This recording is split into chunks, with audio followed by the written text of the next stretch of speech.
নমস্কার, ম্যাকট্রিকে আপনাদের সবাইকে স্বাগত। আজ ২রা এপ্রিল ২০২৬ আর আমরা চলে এসেছি আজকের সেরা 10টা কারেন্ট অ্যাফেয়ার্স নিয়ে। চলুন দেখে নেওয়া যাক আজকের সবচেয়ে গুরুত্বপূর্ণ ঘটনাগুলো কি কি। আপনারা যারা রেলওয়ে, WBCS বা SSCর মতো পরীক্ষার জন্য প্রস্তুতি নিচ্ছেন, তাদের জন্য আজকের এই প্রশ্নগুলো কিন্তু দারুণ কাজের। আমরা শুধু সঠিক উত্তরটাই জানব না, তার পেছনের কারণটাও বুঝে নেব। তো আর একদম দেরি না করে চলুন সোজা চলে যাই প্রথম প্রশ্নে। তো আমাদের প্রথম প্রশ্নটা হল ২রা এপ্রিল বিশ্বজুড়ে কোন সচেতনতা দিবস পালন করা হয়? অপশনগুলো একবার দেখুন। বিশ্ব ক্যান্সার দিবস, বিশ্ব অটিজম সচেতনতা দিবস, বিশ্ব যক্ষ্মা দিবস নাকি বিশ্ব পরিবেশ দিবস? কোনটা হবে বলে মনে হচ্ছে? ভাবার জন্য কয়েক সেকেন্ড সময় দিচ্ছি। যারা যারা অপশন বি বিশ্ব অটিজম সচেতনতা দিবস ভেবেছেন, একদম ঠিক উত্তর। এই দিনটা পালন করার মূল উদ্দেশ্য হল অটিজম স্পেকট্রামে থাকা মানুষদের অধিকার রক্ষা করা আর তাদের জীবনযাত্রার মান আরও ভালো করে তোলা।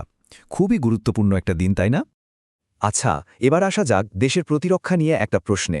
সম্প্রতি ইন্ডিয়ান নেভিতে একটা নতুন দেশীয় স্টিলথ গাইডেড মিসাইল ডেস্ট্রয়ার যোগ করা হয়েছে। সেটার নাম কি? অপশনগুলো দেখুন তো। INS Vikrant, INS Imphal, INS সুরাত নাকি INS বিশাখাপত্তনম? সঠিক উত্তর হল অপশন সি, INS সুরাট। এটা তৈরি করেছে Mazagon dock ship builders limited. আর এটা কিন্তু আমাদের আত্মনির্ভর ভারত মিশনের জন্য একটা বিরাট বড় সাফল্য। এই ডেস্ট্রয়টা আমাদের নৌবাহিনীর শক্তিকে যে অনেকটাই বাড়িয়ে দেবে তাতে কোনো সন্দেহ নেই। ৩ নম্বর প্রশ্ন। আচ্ছা বলুন তো, সম্প্রতি যে গ্লোবাল হ্যাপিনেস ইন্ডেক্স ২০২৬ বেরিয়েছে, তাতে ভারতের র্যাঙ্ক কত? অপশনগুলো হল ৯২, ১০৫, ১১৮ আর ১২৬। কি মনে হয়? আর ভারতের র্যাঙ্ক হল ১০৫। হ্যাঁ, সঠিক উত্তর অপশন বি, ১০৫। তবে একটা ভালো খবর হল গত বছরের তুলনায় ভারতের র্যাঙ্ক কিন্তু একটু বেটার হয়েছে। তো চলুন এবার পরের প্রশ্নে যাওয়া যাক। পরের প্রশ্নটা একটা খুব গুরুত্বপূর্ণ নিয়োগ দিয়ে। নীতি আয়োগ মানে আমাদের দেশের যে প্রধান পলিসি থিঙ্ক ট্যাঙ্ক, তার নতুন সিইও হিসেবে কে দায়িত্ব নিলেন? এটা কিন্তু পরীক্ষার জন্য খুব ইম্পর্ট্যান্ট একটা প্রশ্ন। সঠিক উত্তর হল অপশন এ, BVR সুব্রমণ্যম। যেমনটা আমি আগেই বললাম, নীতি আয়োগ সরকারের জন্য একটা খুব গুরুত্বপূর্ণ সংস্থা, তাই এই নিয়োগটাও ততটাই গুরুত্বপূর্ণ। এবার ৫ নম্বর প্রশ্ন, এটা ইকোনমি থেকে। এশিয়ান ডেভেলপমেন্ট ব্যাংক মানে ADB ২০২৬-এ ভারতের জিডিপি গ্রোথ রেট কত হবে বলে ফোরকাস্ট করেছে। দেখা যাক অপশনগুলো। আর ADBর ফোরকাস্ট অনুযায়ী সংখ্যাটা হল ৭.১%। একদম ঠিক, সঠিক উত্তর অপশন বি, 7.1%। ADB বলছে এই গ্রোথের পেছনে দুটো বড় কারণ আছে। ১, দেশের পরিকাঠামো বা ইনফ্রাস্ট্রাকচারের উন্নয়ন, আর ২, দেশের ভেতরের স্ট্রং ডোমেস্টিক ডিমান্ড। ৬ নম্বর প্রশ্নটা সায়েন্স অ্যান্ড টেকনোলজি নিয়ে, আর এটা বেশ ইন্টারেস্টিং। ভাবুন তো, কোন দেশ বিশ্বের প্রথম সোলার পাওয়ার্ড প্যাসেঞ্জার এয়ারক্রাফট মানে সম্পূর্ণ সৌরশক্তিতে চলে এমন যাত্রীবাহী বিমান সফলভাবে টেস্ট করেছে? এর উত্তর হল অপশন বি, সুইজারল্যান্ড। এটা কিন্তু একটা যুগান্তকারী টেকনোলজি। এটা সফল হলে এয়ার ট্রান্সপোর্টের দুনিয়ায় একটা বিপ্লব ঘটে যাবে, কারণ এর ফলে কার্বন এমিশন অনেকটাই কমে আসবে। এবার ৭ নম্বর প্রশ্ন, আর এটা আমাদের পশ্চিমবঙ্গ নিয়ে। সম্প্রতি পশ্চিমবঙ্গের কোন বিখ্যাত লোকশিল্পীকে মরণোত্তর পদ্মশ্রী সম্মান দেয়া হয়েছে? সঠিক উত্তর অপশন ডি, প্রখ্যাত গম্ভীরা শিল্পী দুলাল ঘোষ।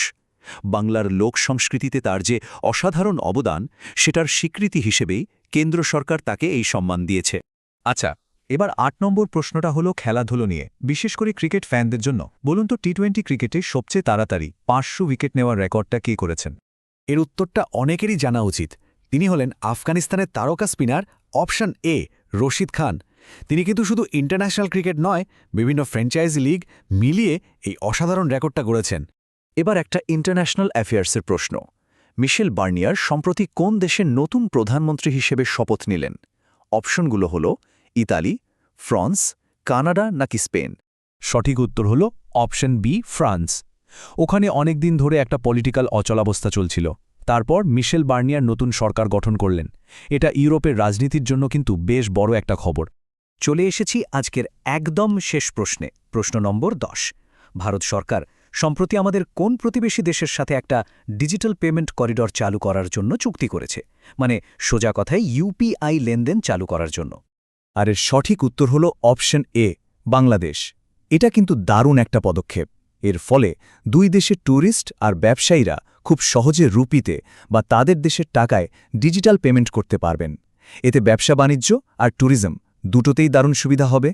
তো এই ছিল আজকের 10টা প্রশ্ন। চলুন শেষ করার আগে এক ঝলকে সব উত্তরগুলো আমরা একবার রিভিশন করে নিই। এতে মনে রাখতে খুব সুবিধা হবে। 1 নম্বরের উত্তর ছিল বিশ্ব অটিজম সচেতনতা দিবস। 2 আইএনএস সুরাট। 3 ভারতের র্যাঙ্ক 105। 4 নীতি আয়োগের নতুন CEO BVR Subrahmanyam. 5 GDP growth 7.1%। 6 solar plane test করেছে সুইজারল্যান্ড।